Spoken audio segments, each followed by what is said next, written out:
एक देवी खड़ी हो गई, उसे पैर कर दिए, खड़ी हो गई और जो छलांग मारी तो इस तरह के विद्वान एकदम से कांपने लगे कि महाराज ऐसा इसीलिए बताइए भी दोनों पर चढ़ बैठेगी। ये यहाँ उतारे जाते हैं, ये वेदों के मंत्रों को मोया देकर के उतारा जाता है। हमने तो अभी कोई मंत्र पढ़ा नहीं, ये तो विद्वान पढ़ रहे हैं, हमने तो कोई मंत्र नहीं पढ़ा, ये विद्वान पढ़ रहे हैं, इन्हीं के मंत्रों के पढ़ने से उतर रहे और हम पढ़ेंगे तब तो कुछ और बात हो जाएगी। हमने तो कुछ पढ़ा नहीं है, हम तो इनको मान्यता देना चाहते हैं विद्वानों को। आपको देश में जस मिले, आपकी कीर्ति हो, आपका सम्मान हो, आप त्यागी बने, आप निर्लोभी बने, आप ब्रह्मदर्शी बने, ब्रह्मदेवता बने आप, और देश के अंदर ये विद्या बांटे। हमारी तो कामना रहती है कि विद्वानों का, सज्जनों का बड़ा आदर। तो ये कामना कोई ऐसी तरह नहीं है कि ऐसे हवा हो जाएगी, ये कोई ऐसी कामना और प्रार्थना तो नहीं कि हवा उड़ा दी जाएगी, ये तो बच्चा काम करेगी, ये तो उसकी इच्छा है, बाबा जी की कोई इच्छा नहीं, ये तो सब उसकी इच्छा है। हम तो आपके सामने देखो, बड़ी सीधी सादी बात, हम उस जमाने के आदमी हैं जब गांधी महात्मा का यहां कोई भी सत्याग्रह नहीं था। सीधी बात तो सुन लीजिए, एक भी स्पीच हिंदुस्तान में नहीं हुई थी, तब भी हम थे। और जब गांधी महात्मा ने यहां अपना सत्याग्रह किया तब भी मैं यहां था, और 30 साल के सत्याग्रह में भी मैं हिंदुस्तान में था। और जब गांधी महात्मा हिंदुस्तान जब आजाद हो गया, चले गए, और 30 साल के शासन काल में भी मैं मौजूद, और वो भी शासन चला गया, मैं अभी मौजूद। बड़े ध्यान से और देखिए मैं कितना काम करता हूं। सुबह 4 बजे से उठता हूं, आपके बीच में रहता हूं, लेकिन आपको तो यही मालूम होगा कि बाबा जी किसी से मिलते ही नहीं, आपको तो यही होगा।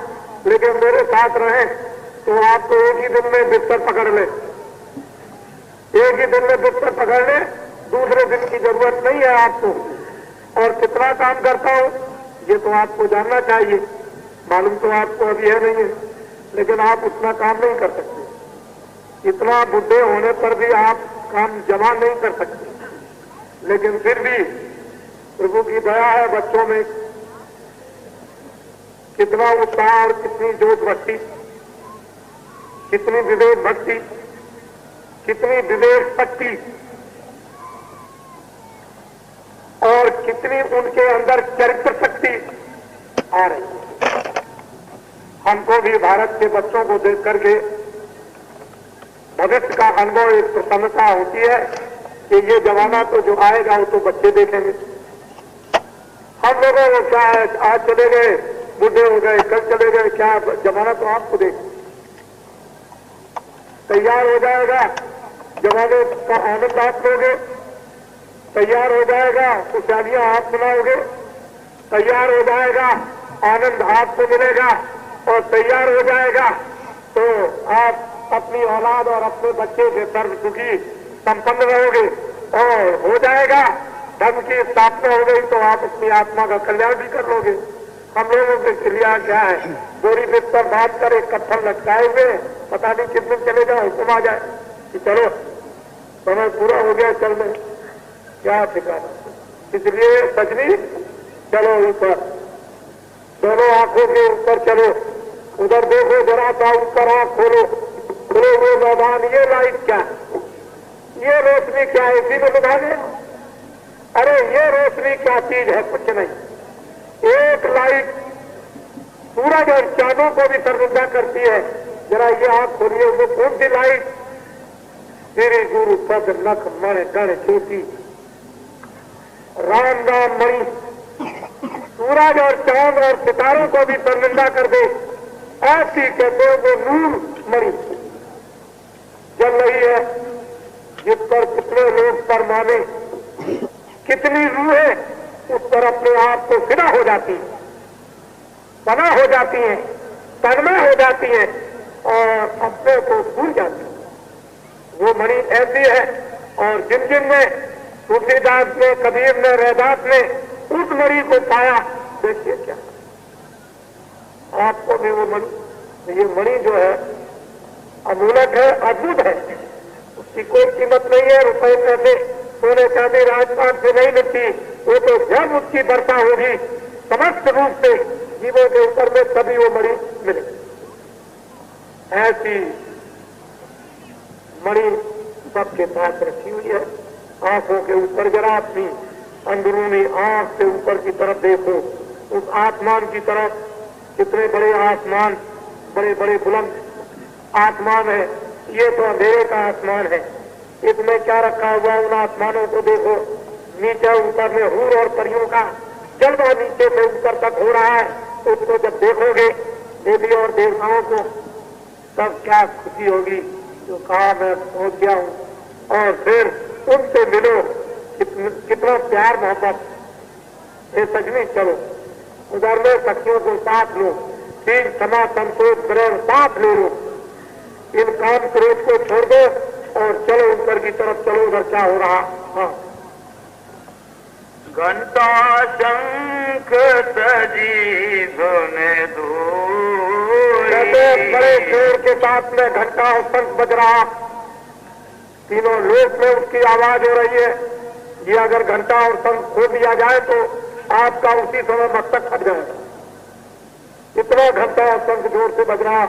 वो तो साधक धीरे धीरे साधना करके जब अंदर सुनते हैं तो कहते हैं कि ये फटा जाता है। घबराओ नहीं, तुम धीरे धीरे सुनते रहो, सब हजम हो जाएगा। चिंता करने की बात नहीं है। वो सब इधर से कंट्रोल और इंतजाम सब हो रहा है, बर्दाश्त हो जाएगा। आप घबराओ मत। ऐसा घंटा और शंख उसके मंदिर में, जो स्वयं उस खुदा का मंदिर है भगवान का, उसमें 24 घंटे बज रहा, कभी भी बंद नहीं होता न होगा। कहते हैं इस धुनी को, घंटा और शंख को भी छोड़ करके ये जीवात्मा तुरंत और सजनी ऊपर चली और ऊपर उन आवाजों को सुनती है। घंटा शंख सजी धुन धोई, गरज मृदंग सुनाई सोई। कहते हैं बड़ी बड़ी मधुर मृदंग और बादलों की गरज हो रही, दिल को पकड़ती है, हृदय का आकर्षण खिंच जाता। चम चम चम चम चम चम चम चम होती, दिल को ऐसी पकड़ती है, लप लप लप। उधर रामायण को अगर पढ़िए तो एक एक चीज आपने, लेकिन वहां गोस्वामी जी महाराज आपने ऐसा लोगों को धोखे में रख दिया। अगर काफी बाकी उनसे फायदा उठाते तो ऐसे महापुरुष और संत थे कि कितनों को काफी बातियों को पहुंचा देते। लेकिन काफी बातियों ने हमेशा उनसे युद्ध किया, युद्ध फौरन उन्होंने छिपा लिया अपने गुण है। और उन्होंने जब रामायण बनाई तो कभी भी आपने उनसे नहीं पूछा कि महाराज इसमें क्या लिखा। रामायण बनाने के बाद 49 बरस तक यहाँ रहे। 91 बरस की उनकी उम्र, 49 बरस तक यहाँ रामायण बना करके रहे। आपने कभी नहीं पूछा कि महाराज ये क्या लिखा हुआ, जो आपने लिखा है वो मुझे भी दे दीजिए। आप तो तत्काल मतलब ये है कि रामायण का व्यापार करने लगे। बैठे वेद धर्म दो लई। रामायण में एक बड़ी जबरदस्त उन्होंने बात बताई, मामूली बात नहीं है। पूजिए विश्व जो वेद विहीना, बहुत दूर की बात बताई उन्होंने, लेकिन लोग कोई समझते ही नहीं। पुरोहिती कर्म अति मति मंदा, कितनी गुण की एक एक चौपाई और रैप भर दिया उसमें, लेकिन लोगों ने नहीं उसको समझ पाया। तो हम तो काशी को पहले ही से नमस्कार करते हैं, सब स्थान देना लगाया हाथ जोड़ते इस तरह से कि भगवान दया करते रहिएगा आप। और मतलब ये है, कृपा आपकी बनी रहे। तो हम तो पहले ही दिखा जोड़ते रहे, आज से नहीं, पहले से ही, 100 दिनों से। तो ये राज, ये रहस्य जीवात्मा का और उस प्रभु का